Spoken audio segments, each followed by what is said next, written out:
부산 사람도 모르는 부산 이야기. 해상 밀수의 대명사 이자라 특공대. 전쟁은 지구상에서 사라져야 할 대상이지만 아직도 우리 주변에선 이 용어가 민감하게 등장해 주의를 환기시키곤 한다. 그동안 우리는 범죄와의 전쟁을 비롯 마약, 폭력, 음주, 과회, 가짜, 살과의 전쟁 등을 벌여왔다. 그중 밀수와의 전쟁도 심심찮게 우리 사회에 충격을 던졌다. 특히 6.25 전쟁을 전후로 경제가 어렵고 사회가 혼란스러울 때 극성을 부렸던 밀수는 1960년대에 사회 오대학에 들어갈 정도로 국가적 관심사였다. 한때 밤의 대통령이란 말이 장안의 화제가 되었듯 그보다 훨씬 앞서 남해안에서는 밤의 세관장이란 말이 공공연히 떠돌았다. 밀수 검거를 위해 주로 야간에 활동하던 부산세관의 한 수사관을 일컬어 그렇게 불렀었다. 어디 그뿐이랴. 심심찮게 떠돌던 합동수사본부란 용어도 사실은 공권력에 도전하던 밀수 조직을 근절하기 위해 공안수사기관이 모여 꾸려졌던 특별수사조직에서 출발했다. 이처럼 밀수와 관련돼 회자됐던 용어들은 1950년대 중반 이후 건국 이래 가장 악랄하고 조직적인 밀수였다고 일컬어지는 대마도 특공대 밀수와의 전쟁에서 나온 하나의 부산물이었다. 흔히 특수작전과 기습공격이 주된 임무인 특공대는 특별히 훈련된 기동성이 뛰어난 공격부대를 말한다. 영국의 코맨도, 미국의 레인저, 영국의 SAS 등이 그애라 할 수 있다. 대체 무슨 이유로 그 당시의 밀수 조직들은 이처럼 으스스한 특공대란 이름을 붙여가면서까지 해상밀수의 대명사로서 군림하려 했을까? 대마도 특공대 밀수는 1950년대 중반 우리나라가 전쟁으로 폐허가 되고 어수선한 사회 분위기에 편승에 태동하여 한국 경제가 한창 발돋움을 하려던 1969년까지 부산항을 중심으로 남해안을 무대로 활약했다. 이들의 주 근거지가 대마도의 행정수도인 이즈아라항이었다. 이로 인해 대마도 특공대 밀수 또는 이즈아라 특공대 밀수란 말이 생겼다. 6.25 전쟁 직후엔 우리나라로서는 생필품이 절대적으로 부족한 데다 대일 민간무역이 원활하지 못했다. 1959년에는 대일 통상마저 중단 상태에 빠져들고 말았다. 이러한 상황 속에서 이즈아라는 일본 상품의 한반도 상륙 전초기지로서의 역할을 하면서 서서히 밀수가 급증하기 시작했다. 특히 이즈아라항이 특공대 밀수꾼의 거점도시로 자리하게 된 것은 5.16 혁명 이후 밀수두목 한필국이 사형으로 형장에서 사라지게 되면서 이 밑에서 일을 하던 조직원들이 하나둘 일본으로 밀항해간 데서 기인한다. 이들이 새로 둥지를 틀고 세력을 규합한 곳이 바로 이즈아라항이었다. 밀항자 이정기는 그곳의 밀수왕으로 군림하며 특공대 밀수를 진두지휘했고 현지 일본에서는 이들의 밀수 행위를 변칙무역으로 비호까지 해주다 보니 기세는 더욱 등등했다. 심지어 그가 지배인으로 있던 야마다상에는 날로 매출이 늘다 보니 이후에는 일본 관원에서조차 그를 수출 유공자로 추대할 정도였다. 점차 이정기는 이즈아라항의 온 밀수꾼을 위해 한국 음식점을 비롯해 카바레와 술집, 여관 등을 늘려가면서 그야말로 불야성의 항구를 만드는데도 몸을 아끼지 않았다. 마치 이즈아라항은 밀수꾼의 성지이자 밀수선의 모왕인 것처럼 밀수왕국으로 변해갔던 것이다. 한때 일본 수상 요시다 시게루는 6.25 전쟁을 일컬어 일본에게 신이 내린 선물이라고 평했다. 일본은 전쟁 중에 군수산업을 통한 경제부흥을 일으켜 역사상 최대 호황을 누리게 됐고 휴전 이후에도 이러한 경제 흐름은 이어져 갔다. 다양한 일본산 생필품 등이 바다 건너 한반도로 비밀리에 상륙되면서 대마도는 이러한 상품을 잠입시키는 징검다리 역할을 충실히 했다. 특공대 밀수의 특징은 무엇보다 뛰어난 기동력이 있었다.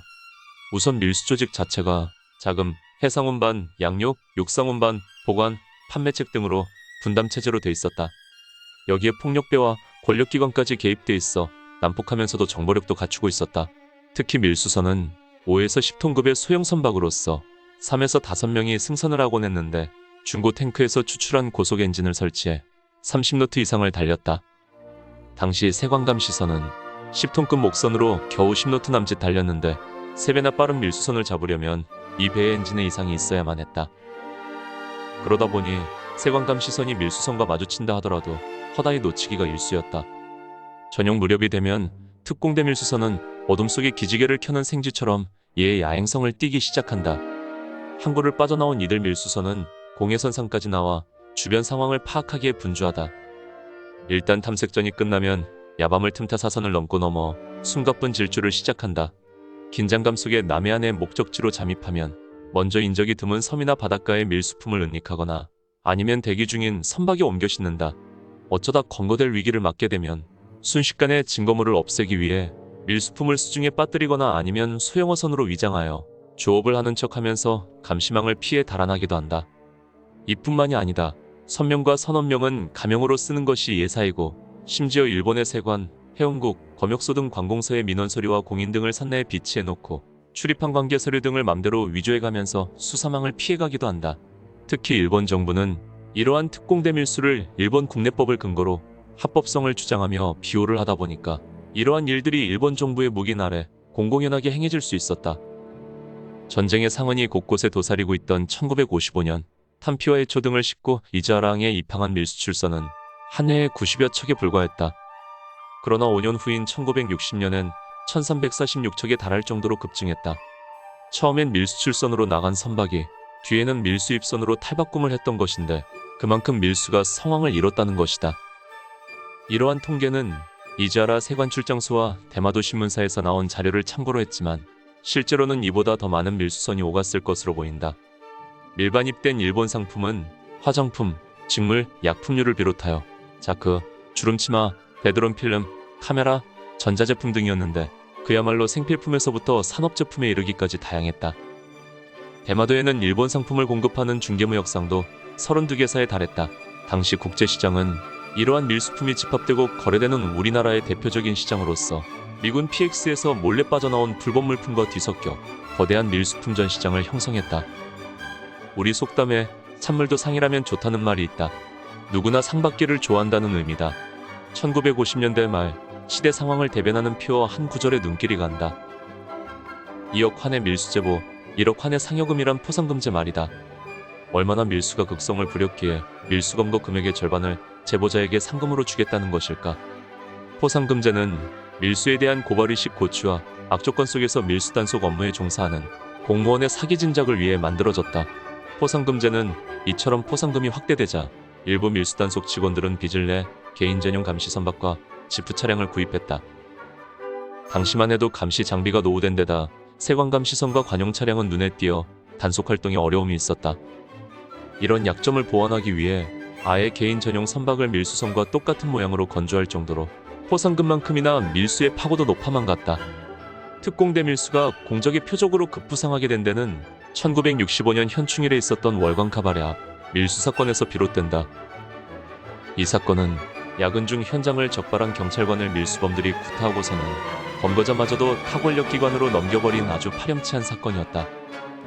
정부는 공권력에 정면 도전을 한 것으로 보고 모든 정보 권력 수사기관이 참여한 합동수사본부를 만들어 대대적인 밀수 조직 검거에 돌입했다. 특히 해상밀수 봉쇄 작전을 펼치기 위해 지금의 통영에 본부를 둔 특별감시선단도 조직했다. 무엇보다 정확한 정보 입수를 위해 군용통신 장비를 휴대한 정보원을 이자라항에 잠입시켜 첩보활동을 전개하면서 해군으로부터 특수쾌속정 2척까지 배당받아 만반의 준비태세를 갖추고 있었다. 이때 시범 케이스로 걸려던 밀수선이 영덕호였다. 공해선상에서 길목을 지키는 감시선단과 마주친 영덕호는 수차례 정지명령을 받고도 도망을 치다 결국 기관단총 세례를 받고 침몰됐다. 다행히 선원 2명은 살아남았지만 밀수 조직에게 준 충격은 너무나 컸다. 이렇게 육해상에서 24시간 밀수와의 전쟁을 펼치고 있는 가운데서도 특공대 밀수왕의 방향 전환을 위한 일들이 비밀리에 추진되고 있었다. 드디어 1967년 10월 일본 외무성 초청으로 부산세관 심리과장 등이 처음으로 대마도 이자라항을 공식 방문했다. 여기서 밀수왕 이정기 등과 여관에 마주 앉은 수사진들은 수차례 대화를 나누면서 어려운 결실을 하나 일궈냈다. 밀수왕을 비롯한 일행들이 연내까지 밀수에서 손을 떼겠다는 약속이었다. 이렇게 특공대 밀수가 서서히 쇠락의 늪으로 빠져가는 가운데 이듬해 6월 또 다른 놀라운 일이 벌어졌다. 이자라항 앞해상에서 밀수선 금영호를 검거 예인하던 부산세관 감시선 독수리 6621호가 일본 순시선에 납치된 것이다. 감시선은 6시간 뒤에 풀려나긴 했지만 이 일로 인해 특공대 밀수가 한일국교 정상화 이후 처음으로 외교 문제로 떠올랐다.